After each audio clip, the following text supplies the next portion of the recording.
Muy buenas noches, sean todos ustedes bienvenidos a esta noche de María Cela. Hoy jueves 16, seguimos en cuarentena como debe ser y que las medidas se vayan arreciando como desea el ministro de Salud Pública debido a la gravedad de cómo va infectándose cada vez más la población, aunque no nos demos cuenta. Estamos con un programa muy importante hoy porque tenemos a Anel Guzmán, quien es una microbióloga, especialista en pruebas, trabaja en la Plaza de la Salud. Vamos a hablar de muchos detalles importantes con ella. También tenemos al director del gabinete ministerial del Ministerio de Trabajo. Vamos a hablar de fase. Hay fase 1, fase 2, muchas inquietudes sobre este programa. Y vamos a terminar con una nota hermosa que nuestras modelos dominicanas han sido portada y protagonistas de un reportaje especial del New York Times que acaba de ser publicado esta semana. Y hoy tenemos a Liseini y a Yandra en exclusiva con todos ustedes. Saludos, chicas, ¿cómo están? Saludos, buenas noches. Hoy con mucho contenido, como hemos preparado en todos estos últimos días para todos ustedes y agradeciendo que nos abran las televisiones de sus casas. Bueno, buen saludo, señores. Hoy también agradecida de poder estar aquí desde la casa, con nosotros dándole seguimiento a todo lo del coronavirus, a las nuevas ruedas de prensa que hace el ministerio, los casos que se han diagnosticado, que han ido en aumento, 141 casos en el día de hoy, en términos comparativos con el día de ayer. Así que las exhortaciones que han hecho las autoridades hay que continuarlas al pie de la letra y no confiarnos. Que por cierto, hoy dijo el ministro que se iba a requerir de manera obligatoria el uso de la mascarilla en todos los espacios públicos. Por fin. Y me parece muy bien, es una medida muy correcta, pero entonces el gobierno debe garantizar el acceso de la población a esas mascarillas que están escasas y caras. Escasas y caras. Exacto, pero también hay muchas formas de fabricar mascarillas caseras mientras tanto. Lo importante es que todo el que accede a un lugar como un banco, supermercado, farmacia, incluso, señores, cualquier otro lugar. En todos los espacios públicos. Todos. Exacto, porque la gente sigue saliendo desde las 6 de la mañana hasta las 5 de la tarde como si fuera un día común y corriente de trabajo. Tapones, señores, tiendas que todavía están abiertas, ferreterías en los barrios y donde para que te atiendan tienes que esperar mucho rato. Señores, no puede ser, no podemos seguir llevando una vida normal hasta las 6 de la tarde. No estamos en una circunstancia normal. Pero bueno, también faltan pruebas y hoy el ministro ya dijo que van a empezar a implementar una mayor cantidad de pruebas rápidas que estamos esperando esos resultados, aunque sabemos que no son 100% certeras. Tenemos 3.755 afectados ya determinados por pruebas, son muchos más, y gracias a Dios que el nivel de fallecidos no es tan alto, aunque parezca una letalidad muy alta, no lo es porque no tenemos la verdadera cantidad de contagiados. Son 196 los fallecidos, van pocas personas falleciendo, hay 121 pacientes en UCI, eso es importante porque se redujo la cantidad y hay 500 unidades de UCI disponibles, como decía también el ministro en el día de hoy. Hablando de pruebas, tenemos una invitada especial. Sí, porque hemos tenido aquí epidemiólogos, infectólogos, neumólogos, pero nos faltaba consultar a un microbiólogo o bioanalista y eso es precisamente lo que vamos a hacer en este momento. Bueno, pues en este momento tenemos a Anel Guzmán. Anel es licenciada en bioanálisis y especializada en microbiología en Costa Rica. Trabaja en Plaza de la Salud como subgerente del laboratorio clínico y el banco de sangre. Buenas noches, Anel. Gracias por estar con nosotras. Buenas noches. Muchísimas gracias a ustedes. Es un placer, definitivamente. Hemos visto que el virus es como largo, tiene un proceso de incubación largo y además para que las personas empiecen a dar negativo después de haber sido confirmado con COVID, también pasan hasta varias semanas para tener resultados negativos en su organismo. ¿Por qué este virus es tan largo? A propósito de eso, el italiano todavía no ha sido dado de alta. Tiene más de un mes. Tiene mucho. Miren, hay casos de personas que a los 15 días de iniciado los síntomas ya están, se hace una RT-PCR y ya están negativos. Mientras que hay personas que al mes de haber iniciado síntomas todavía siguen dando positivo. Y por eso regreso a la idea de que al parecer, porque recuerden que los estudios continúan, esto está relacionado con el sistema inmune y la capacidad del sistema inmune de cada quien para combatir esa infección, para eliminar por completo el virus. Y no tiene que ver con carga viral. Yo recuerdo que cuando trabajábamos y estudiábamos el VIH, la carga viral determinaba mucho. No es lo mismo, por ejemplo, en el caso del coronavirus, me imagino una persona que acaba de ser infectada en ese día, la capacidad que tiene de infectar a otra persona que cuando ya se ha ido desarrollando esa carga viral, o si esa persona ha sido expuesta como personal sanitario a una UCI donde hay una cantidad inmensa de carga viral. ¿Hay una diferencia en ese sentido en cómo se afecta a la persona de acuerdo a la exposición? Sí, de hecho, recordemos que hay cosas que todavía no están bien definidas para este virus. Todavía no se sabe cuál es la carga viral y la dosis infecciosa. No está definido. Dosis infecciosa es la cantidad de virus que se necesita para uno de verdad adquirir la infección. En algunos virus se necesitan hasta 1000 partículas virales para que de verdad se dé la infección en el cuerpo. En el caso del SARS-CoV-2, no se sabe todavía qué cantidad se necesita. Y la carga viral, también quiero hacer otra como diferencia. Tenemos que recordar que cuando hacemos la prueba de RT-PCR, lo que estamos buscando es el gen, el gen del virus, no la partícula viral infecciosa. ¿Y por qué se ha hecho así? Porque es la prueba que lamentablemente tiene bastante sensibilidad y es la que está más disponible. Que una persona tenga RT-PCR positivo no necesariamente quiere decir que tenga la partícula infecciosa para contagiar a otro. Pero como no hay estudios que definan esto, o sea, con suficiente cantidad, comienzan a salir, pero todavía no como para que... Como un portador sano.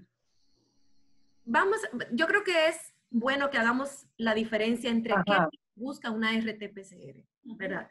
Una RT-PCR, que es una reacción en cadena de la polimerasa, esa metodología es como una fotocopiadora de gen. Y el gen no es más que información genética del virus. No es lo mismo la información genética que la partícula del virus, el virus en sí. Claro, la relación es que si yo encuentro el gen, quiere decir que el virus está. Sí. Pero si el virus está muerto, igual yo puedo encontrar el material genético.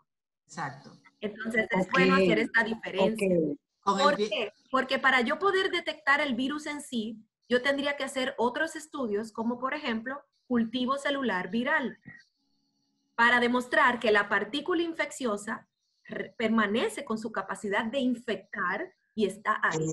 Pero como estos estudios no son de rutina de laboratorio, usualmente lo hacen en laboratorios de investigación.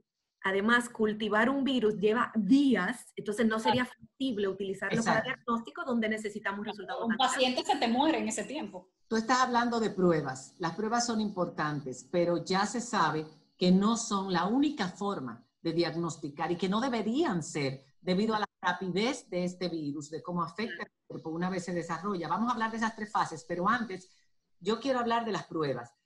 El ministro dijo hoy que ya está semana pasada, que ya van a empezar a partir de mañana a aplicar pruebas masivas. Son las pruebas rápidas, pero él dijo que tardaba 8 días. Un resultado que además no era 100% certero, porque la persona tiene que tener síntomas para poder ser diagnosticado. ¿Tú nos puedes hablar de las diferentes pruebas? Y hay una noticia que salió que aquí se está probando con la saliva en República Dominicana. Cuéntanos un poquito de los diferentes tipos de pruebas y las caseras que puede hacer la gente. Sí. Bueno, miren, primero, para ponerlo bien sencillo, existen 2 estrategias para buscar a un microorganismo, bacteria, parásito, virus, cualquiera. Una es directo, buscando, en este caso, al virus o a algún componente del virus, su secuencia genética, una proteína que sea característica del virus, eso es de manera directa. Eso es lo que hace el RT-PCR. Lo que busca es el material genético del virus. Y la otra estrategia es indirecta, que lo que busca es la respuesta de nuestro sistema inmune frente a ese virus. Y eso es lo que conocemos como anticuerpos. Ahí tenemos 2 estrategias. Okay. Obviamente, la prueba rápida. Eso es lo que bueno, sí. Lo que pasa es que hay pruebas rápidas que detectan antígeno, que es una proteína del virus, pero esas no están tan desarrolladas y no son las que se están usando aquí. Son las pruebas rápidas que detectan anticuerpos. Anticuerpos. Sí. Entonces, obviamente ya vemos ¿cuál es la desventaja principal del método indirecto, del de anticuerpos? Depende de qué. Depende de que su organismo, de que nuestro cuerpo haya generado una respuesta frente al virus. Y esa respuesta no es inmediata. Se ha demostrado, hasta lo que vemos al día de hoy, que le tarda a nuestro cuerpo alrededor de 5 o 7 días en producir anticuerpos IgM cuando estoy infectado. Y después de 10 días para producir los IgG. ¿Qué quiere decir esto? Que si yo me infecté hoy, comencé con síntomas hoy, mañana, pasado, si yo me hago una prueba rápida, es posible que dé negativo, porque todavía mi organismo no ha tenido chance de crear o producir anticuerpos frente a ese virus. Entonces ahí hay un error mayor, porque si hay un negativo, sería un falso negativo. Claro. Y es más peligroso. Se relaja además, dice, ya yo di negativo. Exactamente, va a haber la falsa seguridad de que yo estoy listo. ¿Y cuándo debe aprobarse esa prueba rápida? ¿Cuándo debe entonces utilizarse esa prueba rápida? Solo debe ser utilizado por personal de laboratorio en combinación con la clínica del paciente y en combinación con la epidemiología. A la clínica. Una pregunta. Entonces, lo recomendable sería, según lo que usted está diciendo, que las pruebas se hagan cuando hay síntomas ya dentro del cuerpo. Sí, por supuesto. De hecho, miren que las recomendaciones de uso, incluso del de la mascarilla, del de las pruebas, va a depender del nivel de la pandemia en el que esté un país. Cuando yo estoy comenzando, yo lo que espero es que la mayor parte de los infectados no tenga inmunidad, no tenga esos anticuerpos. Entonces, la prueba rápida no me sirve, porque yo voy a tener un montón de falsos negativos. Ahora, avanzada la pandemia, cuando ya yo tengo una gran parte de la población que se expuso y que por la falta de prueba de RT-PCR yo no lo pude detectar, eso está pasando con mucha gente que dice, uy, pero hace un mes que a mí me dio como una tosecita y yo pensaba que era alergia. Hemos visto que hay personas así que se les hace una prueba rápida y resultan que tiene IgG positivo y ellos nunca se enteraron que probablemente les dio. Pero no es tan sencillo porque, como bien ustedes han dicho, se ha visto que aunque tú tengas IgG positivo, en algunos pacientes esto es que tu sistema inmune aclaró la infección. Pero en algunos pacientes hemos encontrado IgG positivo con RT-PCR que permanece positivo todavía. Exacto, eso es lo que te iba a preguntar, porque ese fue uno de los problemas con el VIH al principio, que algunos niños que nacían recién nacidos se les hacía la prueba y daban positivos y la gente pensaba se va a morir y al año y pico negativizaban, porque lo que hacían era aportar los anticuerpos de la madre, que sí era la positiva. Entonces yo puedo tener los anticuerpos y dar positivo, pero realmente no tener el virus activo en mi cuerpo ya. Sí, definitivamente. De hecho, una regla clásica como para manejar es que IgM es indicativo de infección activa y que IgG es indicativo de infección pasada. Eso es una regla que no siempre se da. Recuerden que dije al inicio que aquí hablamos de poco probable, porque los microorganismos desafían esas reglas. A ver, se ha ido actualizando, Anel, las informaciones que se dieron en un principio de que el índice de letalidad de esta enfermedad era menor que muchísimos otros a los que ya estamos expuestos de manera rutinaria, como la influenza, como la H1N1. Sin embargo, he visto que ya se ha actualizado que sí es mayor que la del H1N1. ¿Qué tan letal realmente es el coronavirus? Mira, yo no soy epidemióloga, pero sigo pensando que en tanto se integran países a ese conteo mundial, piensen en qué le está haciendo el conteo de nuestro país al conteo mundial.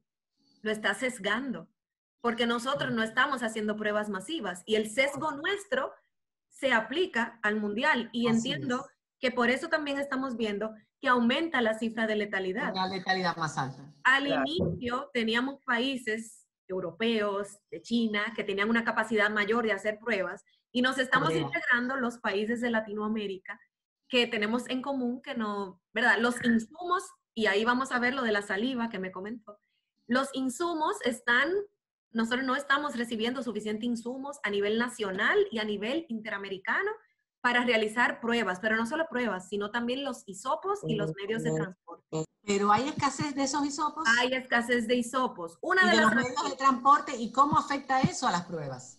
Al resultado de la prueba. hay escasez a nivel internacional. Digamos que Copan, adivinen, tienen fábrica en Italia. Pues imagínense, Copan es uno de los fabricantes principales. Entonces, hay escasez de hisopo, hay escasez de el medio de transporte, es el líquido en el que uno pone ese hisopo para que la muestra se conserve hasta que llegue al laboratorio. Gracias a, bueno, al esfuerzo de muchos microbiólogos a nivel internacional y a nivel nacional, y de biólogos moleculares, que esa es otra idea que vale diferenciar, ahora se está utilizando en algunos casos solución salina. Pero eso ha llevado a que tengamos que cambiar la toma de muestra y el tiempo de transporte. Ahora mismo estamos tomando la muestra y llevándola a proceso inmediato para evitar perder material de toma de muestra. Porque ahora se está almacenando en solución salina en lugar del material que se tenía antes. Esa es una de las razones. La saliva, para terminar, que estamos en esta prueba de la saliva. Pues hay unos, sí, de hecho, hay unos estudios recientemente, tienen poco N, pero han validado que en la saliva, interesantemente, se detecta con buena sensibilidad el SARS-CoV-2 en la técnica de RT-PCR. Y digo sorprendentemente un poquito porque las muestras recomendadas eran de todas las respiratorias, la nasofaringe. Y recientemente unos italianos publicaron que en saliva tiene buena sensibilidad, ellos solamente hicieron 25 pacientes. A nivel nacional, el laboratorio de referencia, yo vi que salió la noticia, está validando que podamos utilizar saliva. ¿Cuál es la ventaja? No se necesita hisopo, no se necesita el medio de transporte que no hay, y también no es invasivo. Y la saliva, a ver, no he escuchado a nadie decir que no tenga suficiente saliva, ¿verdad? Entonces es fácil de colectar y podría prometer. De hecho, hay unos casos interesantes que se han visto donde en saliva sale positivo y la misma persona tomado en nasofaringio salía negativo. Entonces, todavía nos queda ver, porque hay poco prueba, pero todavía nos queda ver. Vamos a ver qué nos dicen en referencia cuando hagan esta validación, que es muy oportuna. Muchísimas gracias, Anel, por tu participación. ¿Cuánto hemos aprendido y seguimos aprendiendo sobre el coronavirus? Educarnos es la mejor forma de prevenir. Gracias, de verdad. Muchas gracias a ustedes.